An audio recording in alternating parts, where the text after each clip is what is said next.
Well, your trio of 2-year-olds for the Breeders' Cup just worked.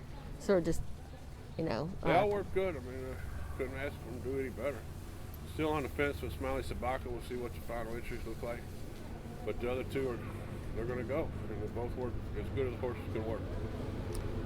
And now that we know the pre-entry, so we have an idea, especially in the juvenile fillies where there was only 8 horses in there.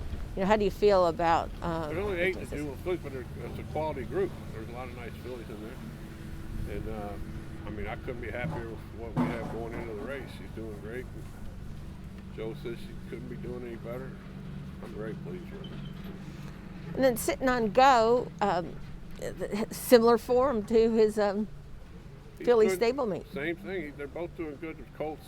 Like I say, Sobotka might not run because we just entered to see if the race came up short or fell apart at the end like some juveniles can do. But as far as Sittin On Go, he's ready to roll. I think the extra distance is going to be good. It'll be the first time 2 turns. I think the further the better with him. And he's just gotten better after every race. Oh, you'll have the Mr. Freeze and Sally's Mr. Curlin. Freeze to Breeze, and all the heavy lifting will be done. Ship over to Keeneland on Monday.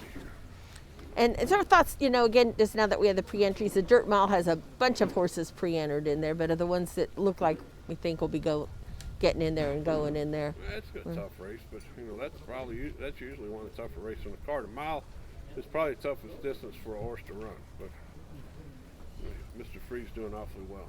He got a pattern. He ran big a mile and 1/8 in Gulfstream, and then came back and ran a monster mile race, the best race he's ever run. A similar pattern going into this. Sally can be a victim of pace, but it looks like there's a lot of speed in there. So hopefully there'll be a lot of fast pace in front of her. She's going to be way back, and she'll come rolling. Do you have a horse in your barn that you feel about like you did about Court Vision, that people had to know to ask you about him, but if they'd asked you about him, you would have told them that he was doing great? I told everybody going in that asked how good Court Vision was doing. He ended up being the second highest price ever in the history of Breeders' Cup.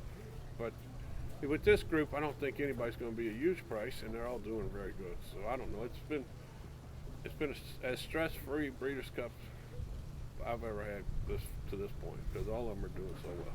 Yeah, well, if your 2-year-olds stay unbeaten, the stress-free days will dissipate. Yeah, exactly.